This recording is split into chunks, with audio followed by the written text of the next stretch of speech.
Now, your forecast from Fox 56 News, the weather authority.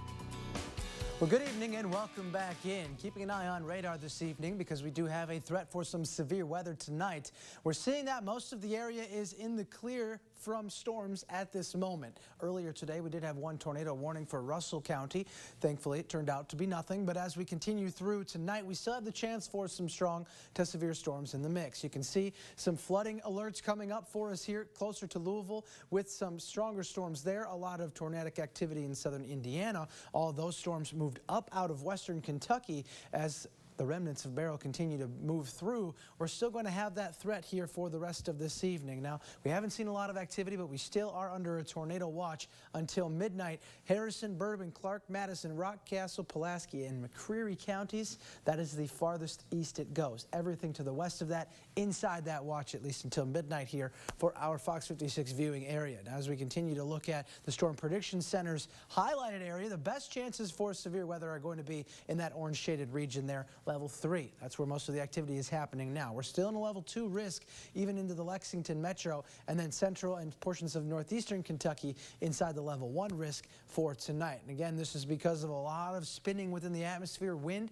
and tornadic activity, the main threats, plus torrential rainfall could lead to some flash flooding concerns. Hail the lowest on there, but I think for the most part here as we continue through tonight, we're really going to be playing the what-if game. We're waiting for the cold front to catch up. A lot of the warmth, the moisture, and the spin is closer to the center of what is now a post-tropical cyclone barrel as we continue to see it downgrade further to what really just looks like a regular low-pressure system for us, but tropical components to it continue to push a lot of that heat and that moisture up underneath that warm front. What we're waiting for is the cold front to come in. I think that's going to be our best chance to see some activity here this evening. Now, of course, the track of this thing remains north and west of the state, and it will continue to move off to the northeast as we go into Thursday and Friday. So it'll be out of here within the next 36 hours or so. But as far as chances of storms for us goes, watch Futurecast come through even through 10 p.m. Most of the activity stays west of our viewing area. It's closer to midnight that we see that line make its way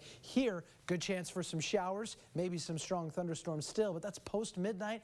I don't know if we're still going to have that severe threat. I think it's going to tone down quite a bit as that line gets closer overnight tonight. So we'll see what happens with that watch as we get closer to midnight. Could see it get canceled early. Could see it just hang on as a just in case because this system has been potent for the most part. Temperature-wise, we're going to drop you back down into the low 70s. And tomorrow, on the backside, once that cold front comes through, we're only getting to the upper 80s, or excuse me, the lower 80s for a high temperature as we get into Wednesday afternoon. And that is going to be a big change for us there as we go through from the 90s that we saw today. Gusts of wind upwards of 30+ miles an hour, bringing in some slightly cooler temps. Still going to be humid. Unfortunately, the tropical components of this system will leave the moisture in the area. But for the most part, as we look ahead, here's the remnants of it in the upper levels of Beryl moving off to the northeast, and then high pressure starts to build in again by the weekend, Friday and beyond. It's back to the low 90s across the board. So as we take a look at the 7-day forecast here, outside things are quiet, waiting for some storms. We've got a slight chance Wednesday, a slight chance for a stray shower Thursday. Cooler those days, but then we heat things up into the 90s into the weekend. That's all we've got for weather. Stick around for some sports.